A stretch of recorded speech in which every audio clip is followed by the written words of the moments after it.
close your eyes. I want you to leave this room, this moment, this year behind, and travel with me to a hot summer evening almost 200 years ago. It is June of 1822, Charleston, South Carolina. The heat does not break. Even after the sun goes down, the air is thick and wet and heavy with salt off the harbor. Spanish moss hangs motionless from the live oaks.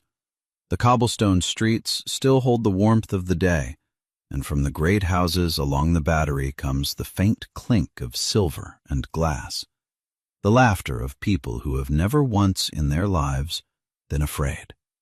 But down by the wharves, in the workshops and the kitchens and the slave quarters, something else is moving in the dark. Something the men in those great houses cannot hear yet. Something they will spend the rest of their lives trying to bury. In a small wooden house on Bull Street, a free black carpenter sits at a table by candlelight. He is a big man, broad across the shoulders from 30 years of labor, with gray beginning to thread his hair. There is a Bible open in front of him, and there are other men in the room, enslaved men, men who slipped here through back alleys after dark, men who could be whipped for being out past the curfew bell. They are not here to pray, not only to pray. They are here because this carpenter has a plan so vast, so daring, so impossible, that the city of Charleston will refuse to even speak its full size out loud. Because by the accounts that survive, this one man had quietly drawn as many as 9,000 enslaved people into a single secret design: to rise up in one night and burn the largest slave-trading city in America to the ground. His name is Denmark Vesey, and in just a few weeks, he and dozens of others will be dead, hanged in secret, buried without markers, their names struck from the record by men who were terrified that the story itself might be contagious. Charleston did not just want to stop the rebellion. Charleston wanted to make sure you never heard about it at all. To understand how one freed carpenter nearly seized an entire city and why the people in charge were so desperate to erase him, you cannot start with the gallows. You have to start much earlier. You have to understand the boy who was sold across an ocean. You have to understand the lottery ticket that bought him his freedom, and the wife and children he could never buy out of chains. You have to understand the church they kept tearing down, and the revolution on a faraway island that lit a fire in his mind that no whip could ever put out. Because Denmark Vesey did not begin as a revolutionary. He began as a frightened child in the hold of a slave ship, listening to the sound of grown men weeping in the dark. This is the true story of Denmark Vesey, the free man who refused to be free while his people were not, and the secret he built in the heart of Charleston that an entire city tried to bury forever. Keep your eyes closed just a little longer, and let me take you back to where it began. Chapter 1.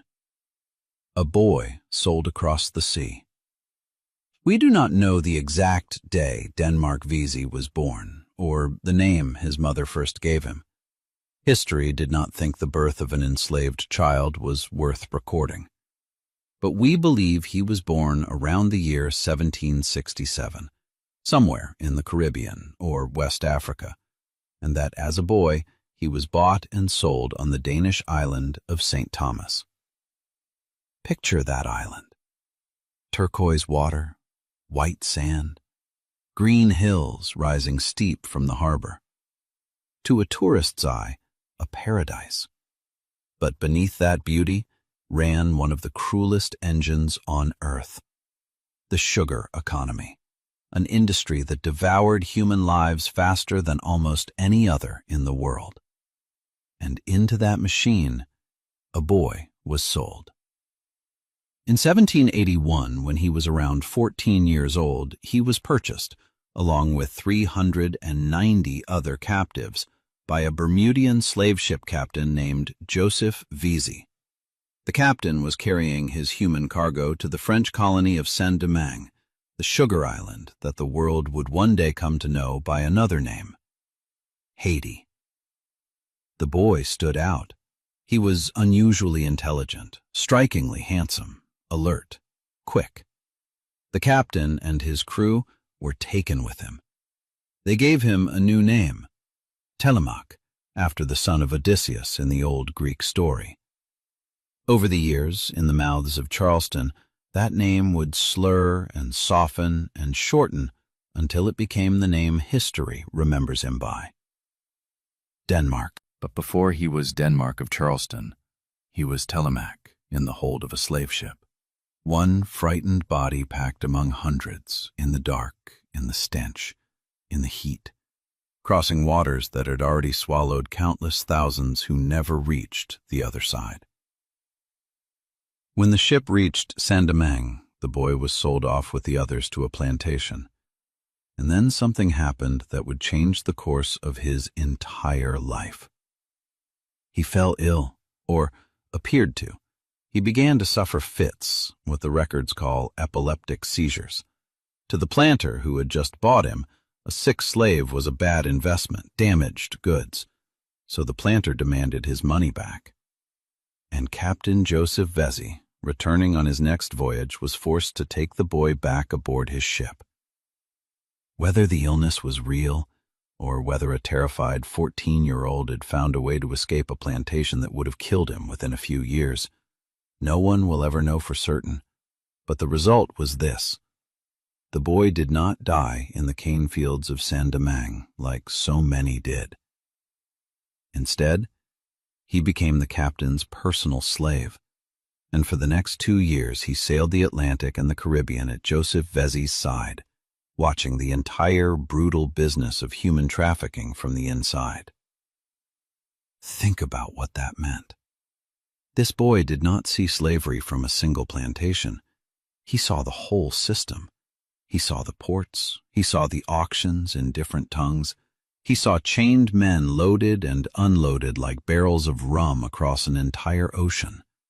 He learned languages: French, English, Spanish, and the Creole tongues of the islands. He learned to read. He learned numbers and trade and the ways of powerful men because he stood in the room while they made their deals. And somewhere in all those years at sea, watching his own people bought and sold in a dozen ports, a question must have begun to burn inside him. A question that the men around him never asked, because to them the answer was obvious. Why should it be this way? Why should this be allowed at all? That question would take 40 years to fully catch fire, but it was lit on the deck of a slave ship in the mind of a teenage boy, watching the world's cruelty up close and refusing, somewhere deep inside, to accept that it was right. In 1783, Captain Vesey gave up the sea. He settled down in a busy, growing port city on the coast of South Carolina, and he brought his young slave with him. The city was Charleston, and it would become the stage for everything that followed. To understand Denmark Vesey, you first have to understand Charleston, because there was no city in the United States quite like it. Charleston was beautiful, and Charleston was rich. Pastel mansions with deep porches, walled gardens heavy with jasmine, church steeples white against a blue sky, a harbor crowded with the masts of ships from every corner of the world. To the wealthy white families who ran it, it was one of the most elegant cities in all of America, and every single brick of that elegance had been laid by enslaved hands. Charleston was the great gateway of American slavery. Historians estimate that nearly half of all the enslaved Africans brought into what became the United States passed through the docks of this one region. They came chained in the holds of ships, and they were sold in pens and on platforms within sight of those beautiful church steeples. And here is the fact that haunted every white family in that city. The fact they almost never spoke aloud. The fact that lived under everything like a fault line under a city built on the coast. In Charleston and the surrounding low country, the enslaved black population did not just rival the white population. It vastly outnumbered it. In the rice and cotton districts around the city, black people outnumbered white people by as much as 9-1. Even in the city itself, the numbers were frighteningly close, and often black Charlestonians were the majority. Imagine living your whole comfortable life knowing that the people who cooked your food, raised your children, built your house, and emptied your chamber pots outnumbered you, surrounded you, and had every reason on earth to hate you. That is the secret terror that ran beneath all of Charleston's beauty. A terror of the very people they enslaved. A fear of the morning the numbers might finally turn against them. And so the whole city was built to hold that fear down. There were slave patrols that roamed the streets at night. There was a curfew bell, the St. Michael's bell, that told every black person, free or enslaved, when they had to be off the streets. There were laws against teaching the enslaved to read, laws against them gathering in groups, laws against them learning, organizing, praying together without a white person watching. Because the people in power understood something. They understood that a literate slave was dangerous, that an organized slave was dangerous, that a slave who could read the Bible for himself and find in it the story of a people led out of bondage was the most dangerous thing of all. And into this city, in 1783, walked a young man who could read, who could speak 5 languages, who had seen the whole machinery of slavery with his own eyes, and who carried inside him a question that would not die. Charleston had built a city to keep men like Denmark Vesey from ever existing, and he was already standing inside its gates. For 17 years, Denmark Vesey lived in Charleston as the slave of Captain Joseph Vesey. He was hired out, as skilled slaves often were, meaning his owner rented his labor and his skill to others and pocketed the wages. He worked, he watched, he waited, and he survived. And then, in the autumn of 1799, something almost unbelievable happened. Denmark Vesey won the lottery. It was a city street lottery, the East Bay Street Lottery, and against staggering odds, his number came up. The prize was $1,500, an enormous sum of money for the time, a fortune. Now, picture the cruelty wrapped inside that miracle. A man who was himself considered property, a man who could be bought and sold, had just won more money than most free white laborers would see in years. And he knew exactly what he was going to do with it. He went to his owner, and he bought himself. For $600, Denmark Vesey purchased his own freedom from Joseph Vesey on the last day of 1799. On December 31st, the last day of the old century, a man who had been carried across an ocean in chains as a boy became, in the eyes of the law, a free human being. Try to imagine the weight of that moment. The piece of paper, the signature, the single most precious document a person in his position could ever hold.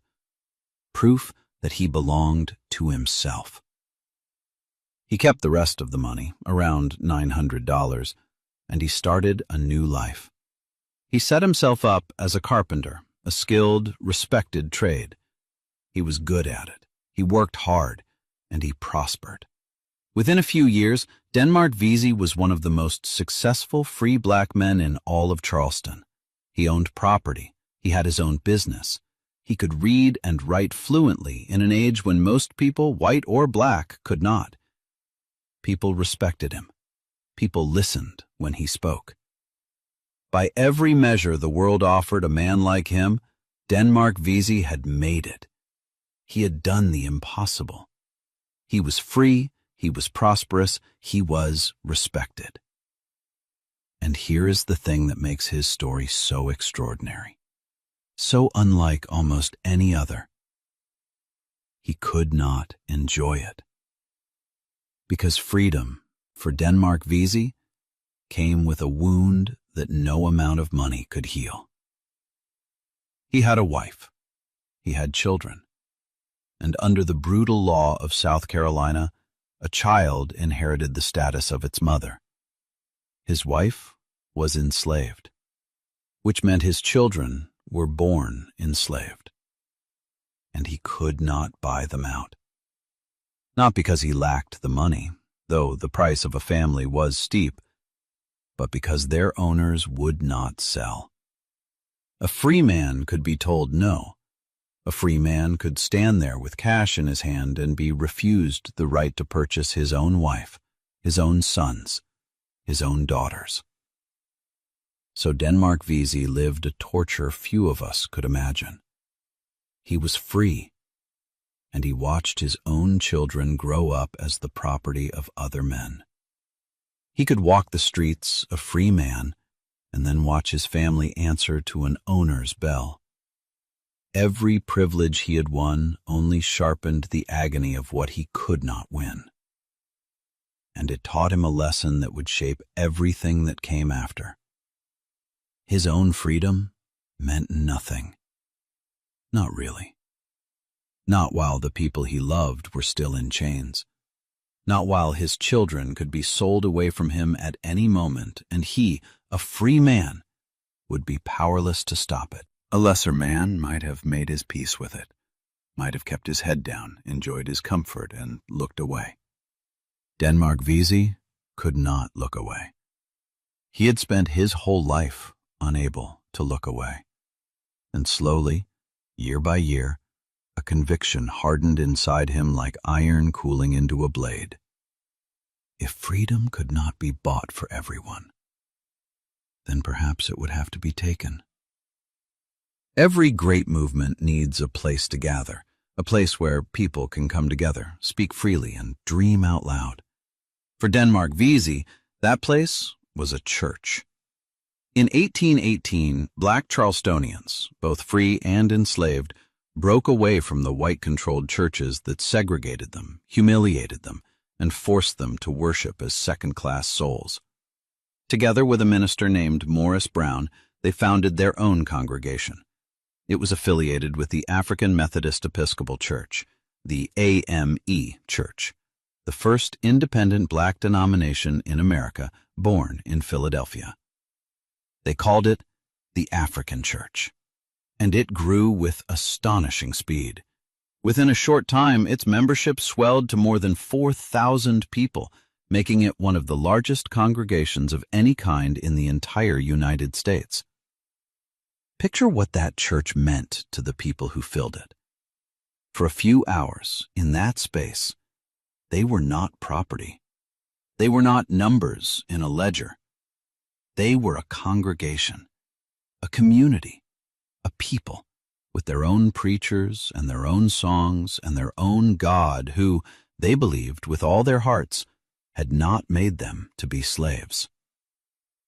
And Denmark Vesey was one of its leaders, a class leader who taught and preached and read scripture to those who could not read it themselves.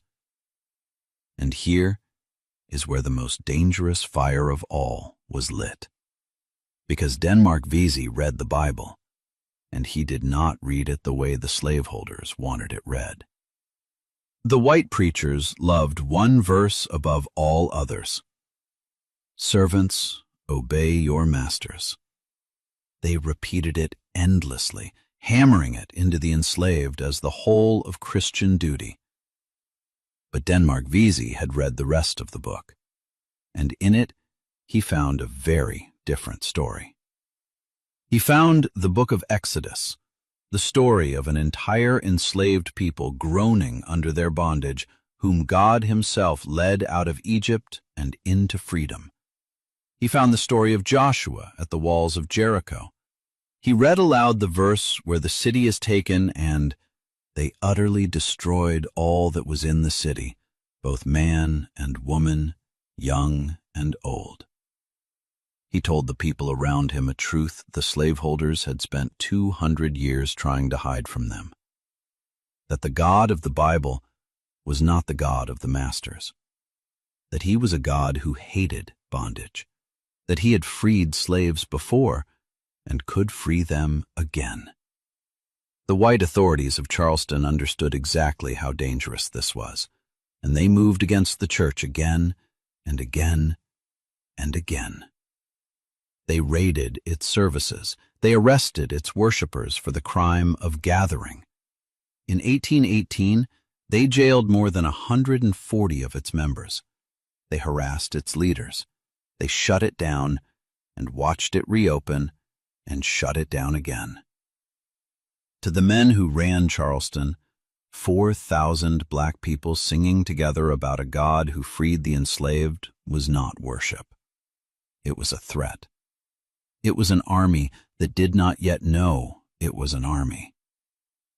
And every time they tore that church down, they taught Denmark Vesey the same lesson over again, that there would be no peaceful path, that the law would never let his people be free, that every door to freedom that opened by permission would be slammed shut by force. Somewhere in those years, the preaching became something more. The reading of Exodus became a plan. The congregation became a network, and the question that had burned in Denmark Vesey since he was a boy on a slave ship finally found its terrible answer. Not someday, not by permission, now by their own hands. To understand why Denmark Vesey believed the impossible was possible, you have to understand one event that had shaken the entire world and terrified every slaveholder in the Americas to the core. Haiti. Remember Saint-Domingue, the French sugar island where the boy Telemaque was nearly sold to die in the cane fields? In 1791, the enslaved people of that island did the one thing the entire system existed to prevent. They rose up, all of them, at once. In the largest and most successful slave revolt in human history, the enslaved people of Saint-Domingue overthrew their masters, defeated the armies of France, of Spain, and of Britain, the most powerful empires on earth, and in 1804 they founded a free black nation. They named it Haiti.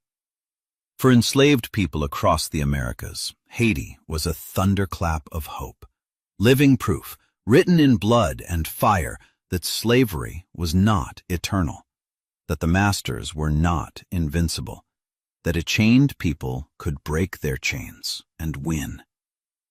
And for the slaveholders, for the men of Charleston, Haiti was their single greatest nightmare made real. They spoke of it in whispers. They banned newspapers that carried its story. They lived in terror that the fire of Haiti would leap across the water and land on their own shores. Denmark Vesey knew Haiti intimately. He had sailed those waters as a boy. He spoke the languages. And in his plan, Haiti was not just an inspiration, it was a destination. He believed that the free Black Republic would send ships, would offer refuge, would welcome the rebels of Charleston as brothers.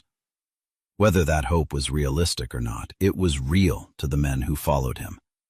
And there was more fuel on the fire.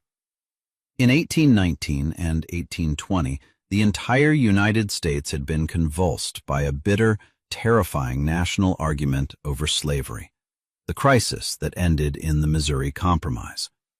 For the first time, enslaved people heard, drifting down from the great houses and the newspapers, that even powerful white men were now divided over whether slavery should exist at all. Denmark Vesey listened to all of it. The fire of Haiti, the cracks in the nation, the arguments of the powerful, and he drew a conclusion that the moment had come. The world was changing. The masters were afraid.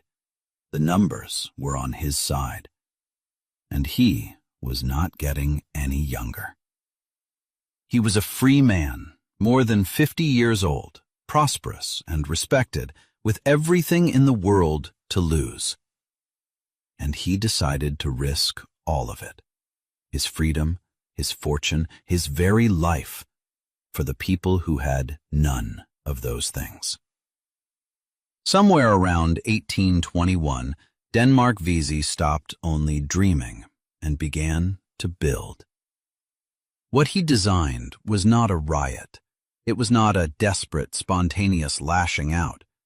By the accounts that survive, it was a carefully organized military operation, planned over many months, with a structure, a chain of command, and a target. The target was Charleston itself, the whole city. The plan, as it was later described, was breathtaking in its ambition. On a chosen night, the rebels would strike all at once.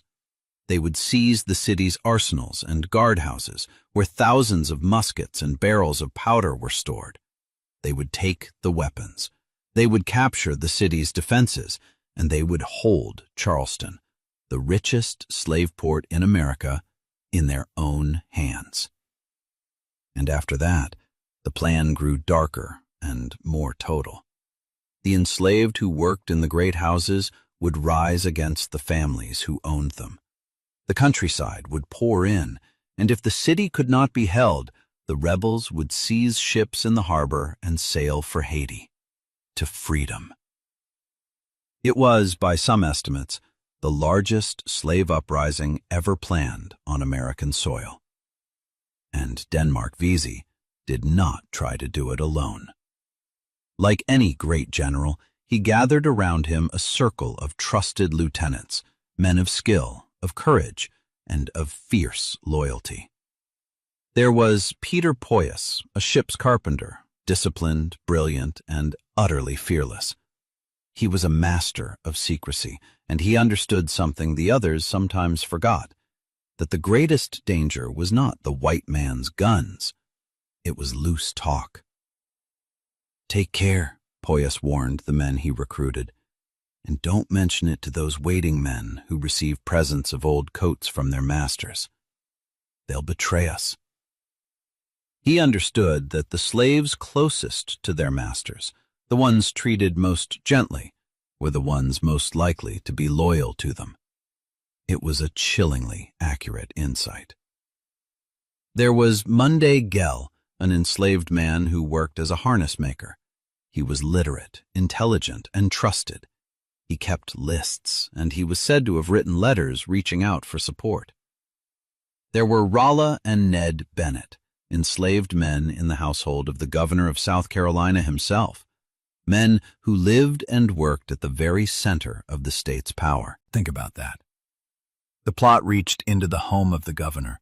The men who served his table were sworn to the rebellion. And there was one more lieutenant, the strangest, the most feared, and to the enslaved of the low country, perhaps the most powerful of them all. His name was Gullah Jack, and his weapon was not a musket. It was the spirit world itself. To understand Gullah Jack, you have to understand the Gullah people, the enslaved Africans of the South Carolina and Georgia Low Country, who, more than almost anywhere else in America, had held on to their African languages, their customs, and their spiritual traditions. Gullah Jack, Jack Pritchard, was an Angolan. He had been brought to America already a man, already a conjurer, a priest of the old religion, what his people called an Angolan conjure man or spiritual doctor. And among the enslaved of the Low Country, his power was not doubted. It was feared, and it was revered. Denmark Vesey understood the genius of bringing such a man into the plot. Because Gullah Jack could do something Vesey, the Bible-reading carpenter, could not.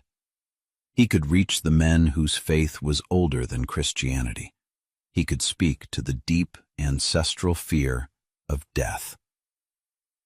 Gullah Jack gave the recruits charms to wear.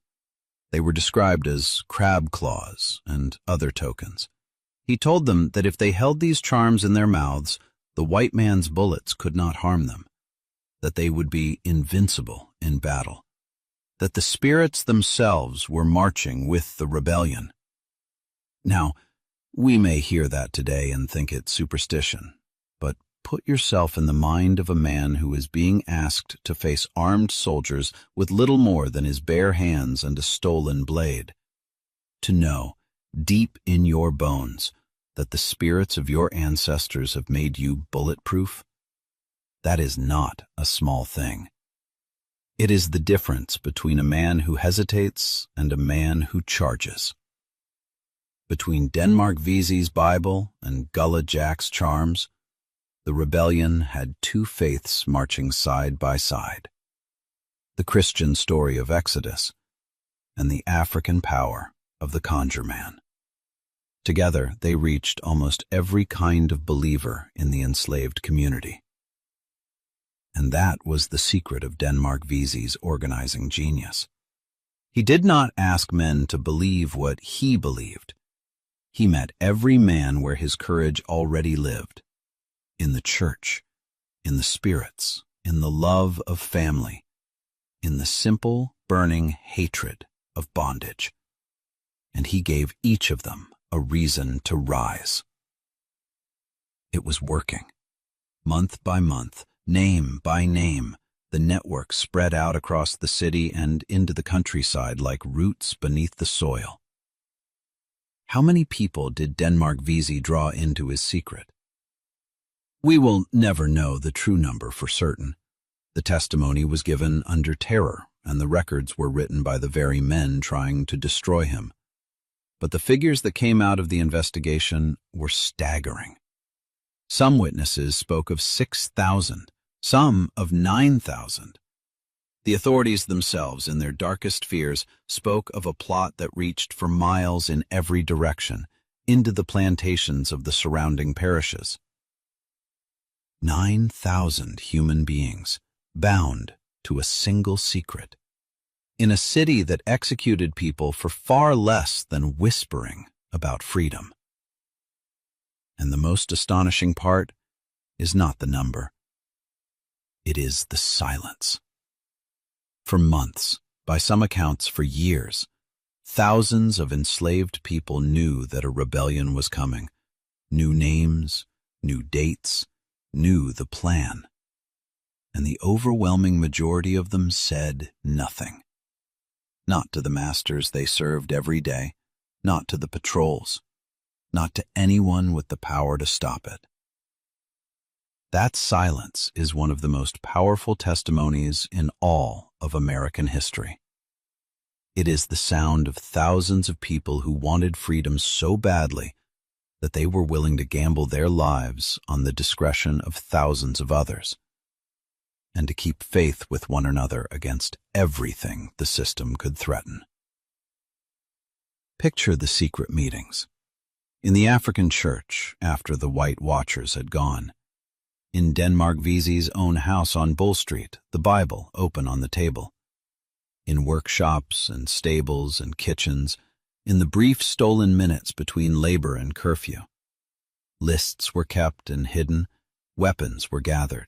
It was said that pikes and bayonets were being forged in secret by enslaved blacksmiths, and that hundreds of these blades were stockpiled. A free man, moving through the city in daylight as a respectable carpenter, carrying in his head the names of thousands and the keys to a coming storm.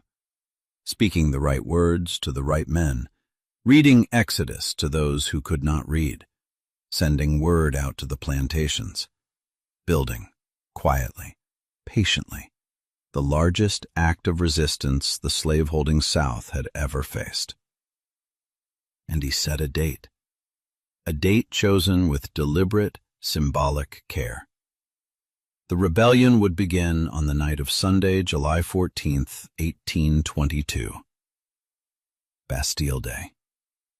The anniversary of the day the people of France stormed the great prison and lit the French Revolution. A date that meant the people rise and the old order falls. Sunday was chosen for a practical reason, too. On Sundays, enslaved people from the countryside were often permitted to travel into the city, to market, and to church. On that one day, a great gathering of black people in Charleston would raise no alarm at all. Everything was ready. The men were sworn, the blades were forged, the date was set. The largest slave rebellion in American history was just weeks away. And then, as it always seems to in these stories, it began to unravel. Not through the strength of the masters, but through the fear of a single frightened man. Take a breath with me here. Where in the world are you listening to this story from right now? Drop your country or your city in the comments below. I read every single one, and it means more than you know. And if Denmark Vesey's story is reaching you, please subscribe and turn on notifications so that these forgotten voices from history are never lost to silence again. Peter Poyas had warned them, don't mention it to those waiting men who receive presents of old coats from their masters. He had named the exact danger, and the exact danger is exactly what happened. Toward the end of May 1822, one of the conspirators made a fatal mistake. He approached an enslaved man named Peter, a house servant close to his master, treated kindly. He tried to bring him into the plot. And Peter did exactly what Poyas had feared. He was loyal, not to his people, but to the man who owned him.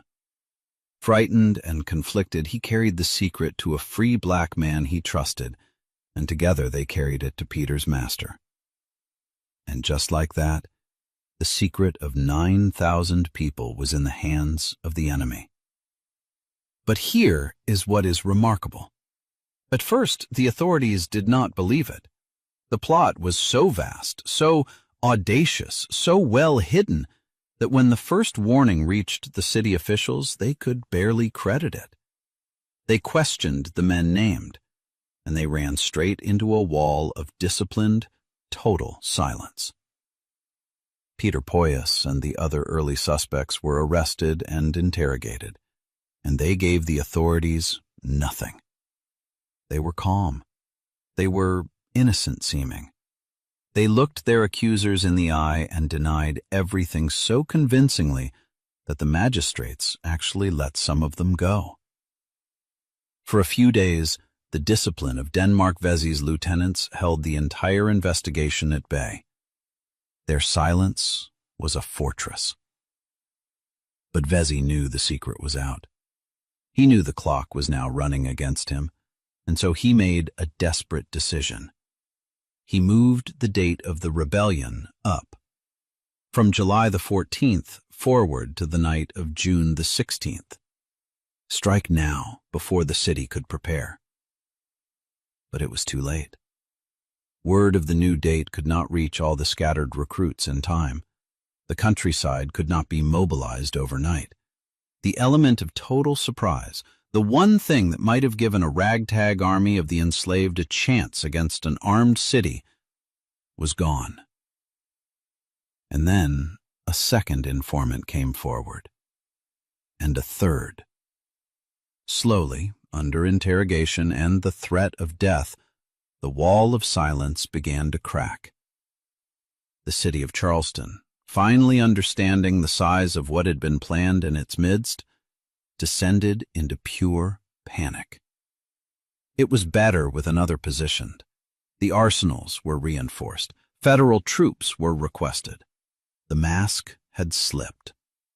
For decades, the white families of Charleston had told themselves a comforting lie, that their slaves were content, even happy, that they were loved and loyal. Now, in a single week, that lie shattered. They learned that the men who shaved them, who cooked their meals, who rocked their children to sleep, who served at the governor's own table, had been planning to rise up and kill them. The terror that had always lived beneath the surface of Charleston came roaring up into the daylight. And a terrified people is a dangerous people. The arrests began in earnest. Dozens of black men, free and enslaved, were seized and thrown into the city's workhouse and jail. The interrogations turned harsh, then brutal. Men were threatened with death, with torture, with the destruction of their families unless they talked. And under that pressure, some of them broke. Names led to more names. The investigators began to assemble a picture of the conspiracy, its leaders, its structure, its terrible ambition. And one name rose above all the others. The name the frightened informants spoke with something close to awe. Denmark Vesey. On June the 22nd, 1822, they came for him.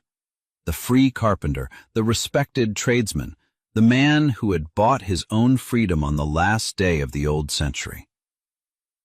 They arrested him at the home of one of his wives, and they dragged him to the workhouse to stand before a secret court that had already decided he must die.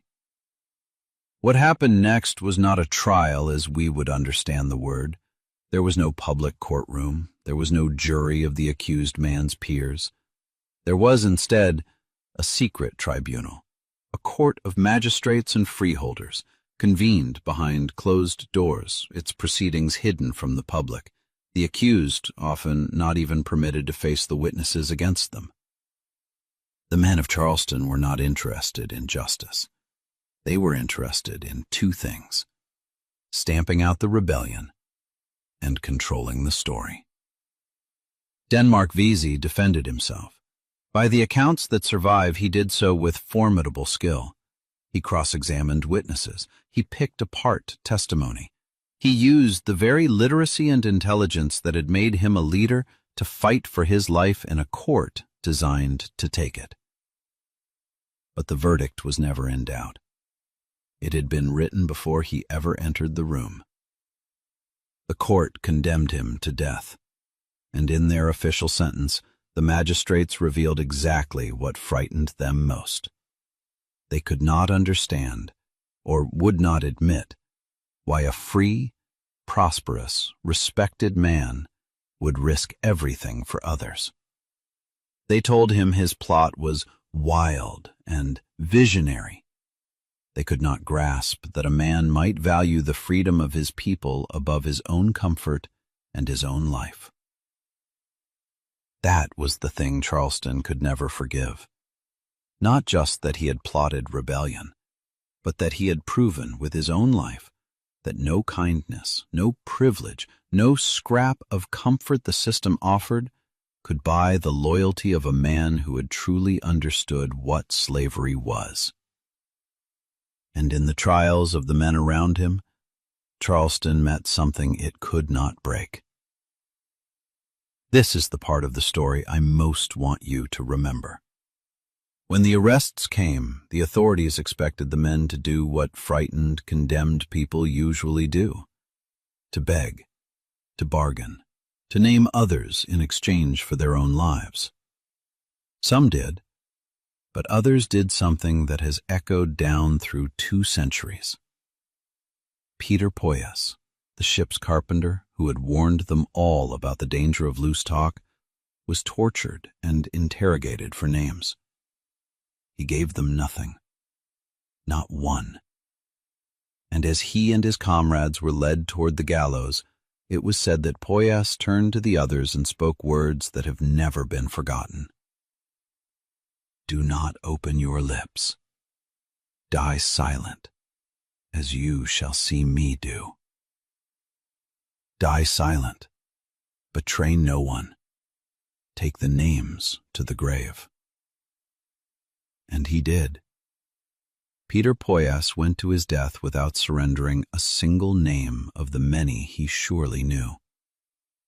By his silence, he almost certainly saved lives, recruits whose names died with him.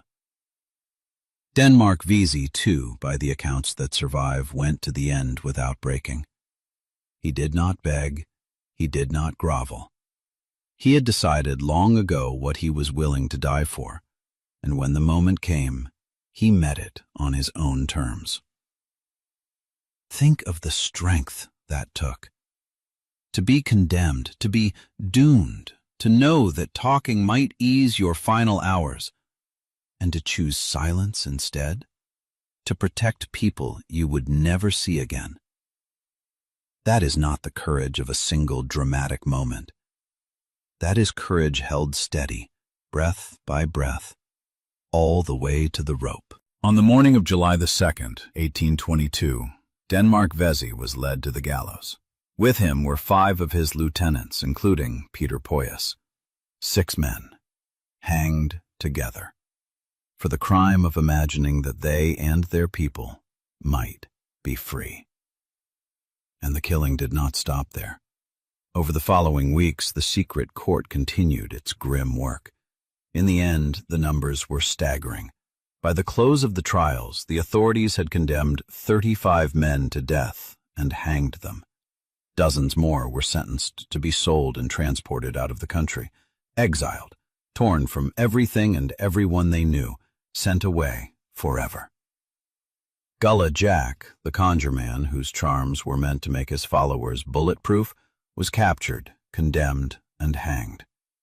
Monday Gell, who had kept the lists, was exiled. The leadership Denmark Vesey had so carefully assembled was wiped out, root and branch. Imagine the city in those weeks. The gallows working again and again. The black community of Charleston forced to absorb blow after blow.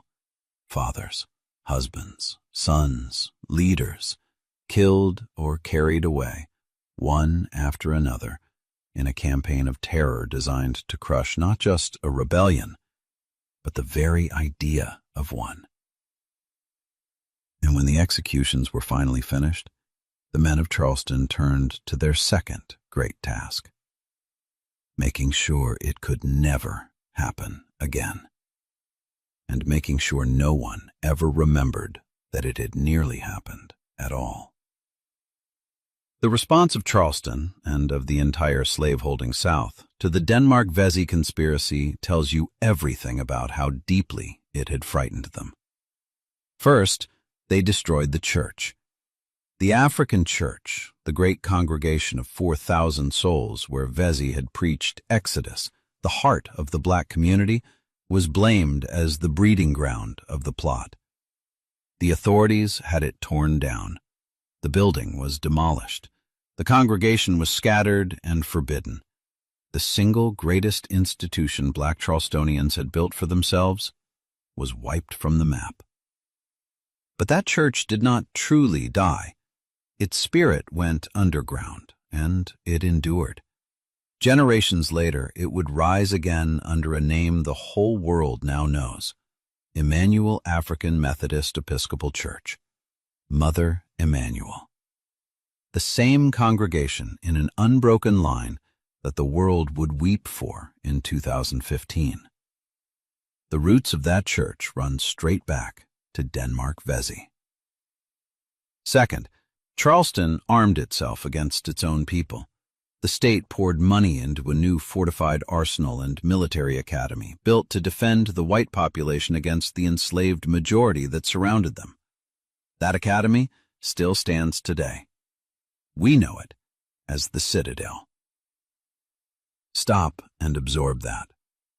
One of the most famous military colleges in America was born, in part, out of the sheer terror that Denmark Vesey had put into the hearts of Charleston's masters.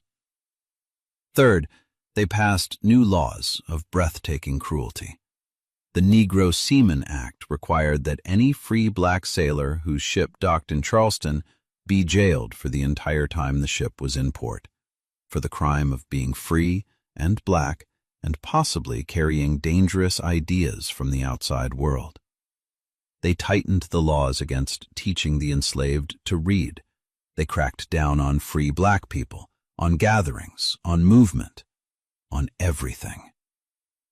The whole society clamped down harder, grew crueler, more paranoid, more locked down, precisely because a single free carpenter had shown them how fragile their world really was.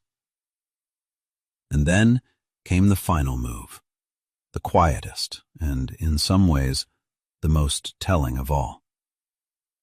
They tried to erase him. Here is the great paradox at the heart of this story, the reason the title says that Charleston tried to hide it. The men of Charleston had two opposite fears, and they pulled against each other. On one hand, they wanted to publicize the trials, to justify the executions, to warn the enslaved of what awaited rebels. They published an official report of the proceedings, a document that, ironically, is one of the main reasons we know the story at all. But on the other hand, they were terrified of the story itself, terrified that the very idea of Denmark Vesey, a free black man who nearly took Charleston, was too dangerous to let live. They feared that if enslaved people across the South learned what had almost happened, it would not be a warning. It would be an inspiration. So they tried to control it, to minimize it, to bury the larger truth and let only the lesson of punishment survive. They wanted Denmark Vesey remembered, if at all, as a defeated criminal, never as what he truly was, a man who had looked the most powerful slave society in America in the eye and very nearly brought it down. And to a remarkable degree, for a very long time, it worked. For generations, the name Denmark Vesey was a footnote, or less, a story whispered in some places, suppressed in others, distorted almost everywhere. The largest slave conspiracy in American history was very nearly erased from the nation's memory, exactly as Charleston had wanted. And there is one more strange twist, one that historians still argue about today. Because the trial records were created by frightened, biased men extracting testimony under threat, some scholars have questioned how much we can truly know, even debating how large the conspiracy really was, or whether parts of it were exaggerated by the court's own terror. That debate is real, and it is honest, and it deserves to be acknowledged. But here is what is not in doubt. Denmark Vesey was a real man, a free black carpenter in the heart of the slaveholding South. Charleston put him to death, tore down his church, built a fortress against his people, and tried to bury his memory. You do not do all of that to a man who was nothing. You do that to a man you are afraid of, a man whose idea you cannot kill, no matter how many times you hang the body that carried it. Charleston tried to bury Denmark Vesey. History dug him back up. In the decades that followed, his name refused to stay silent. Abolitionists invoked it. When the Civil War came and black soldiers marched south to break slavery forever, some went into battle with a rallying cry on their lips: "Remember Denmark Vesey of Charleston." Frederick Douglass himself spoke his name as one of the heroes of the long struggle for freedom. And in our own time, the recovery has gone further still. Historians wrote the books that pieced his life back together. The African church he helped found lives on as Mother Emanuel. And in 2014, nearly 2 centuries after Charleston tried to erase him, the city that hanged him unveiled a monument to Denmark Vesey, a statue standing in a Charleston park honoring the very man the city once tried to wipe from memory. Think about the long arc of that. The men who killed him are remembered now, if at all, only as his executioners. and the free carpenter they tried to bury in silence stands today, cast in bronze, in the very city that feared him. And there is one more thread, almost too heavy to speak. In 2015, a young white supremacist walked into Mother Emanuel, the church descended from Denmark Vesey's African church, and murdered 9 black worshippers during a Bible study. The same building in spirit, the same hatred in a new and monstrous form, nearly 200 years apart. The fight that Denmark Vesey gave his life to is not a closed chapter in a history book. It is a wound that is never fully healed. His story is not only the past. It reaches its hand directly into our present. And that is exactly why it must be remembered. Not buried, not whispered. Spoken, out loud, fully, and without flinching. Close your eyes one more time. Go back with me to that small wooden house on Bull Street on a hot summer night in 1822. The candle on the table, the Bible open in the flickering light. The men gathered in the dark, leaning in, listening. Men who knew that simply being in that room could cost them their lives. And at the center of them, a free man. A man who did not have to be there. A man who had already won the only prize the world said an enslaved person could ever hope for. His own freedom, bought and paid for, signed and sealed. That is the thing about Denmark Vesey that I cannot stop turning over in my mind. He was free. He was safe. He was prosperous and respected. By every measure the world offered, he had escaped. He could have lived out his years in comfort and looked away from everyone still in chains. And he refused. He refused because he understood something that the men who hanged him never could. That his freedom meant nothing while his children were owned by other men. That no person is truly free in a world built on the bondage of others. We tend to remember slavery as a story of helpless suffering, and there was suffering beyond what any of us can imagine. But Denmark Vesey reminds us of the other truth, the one Charleston tried so hard to bury, that the enslaved and the freed did not simply endure. They organized. They resisted. They planned and dreamed and dared and kept faith with one another in the dark against everything. 9,000 people, by some accounts, kept a single secret in a city that killed for far less. That is not the silence of the broken. That is the discipline of the determined. And so I want to leave you with the question that Denmark Vesey's life puts to all of us. Not, why did he do something so dangerous? The men in the secret court already asked that, and they could not understand the answer. The better question is this. What would it take for you to risk everything you had, your safety, your comfort, your very life, not for yourself, but for people you might never live to see go free? Denmark Vesey answered that question with his life. He gambled everything, and he lost. And they hanged him, and they tore down his church, and they tried to erase his name from the earth. And yet, here we are, nearly 200 years later, saying his name out loud, telling his story all the way to the end. The thing Charleston was most afraid of, that he would be remembered, that his idea would outlive his body, has come true after all. They buried the man. They could not bury the meaning. And as long as people are willing to listen to this story honestly, to feel it instead of looking away, Denmark Vesey will never again be the footnote a frightened city tried to make him. If this story has moved you, if it made you angry or made you proud or simply made you sit quietly and think, then please share it with someone. Someone you love needs to hear this.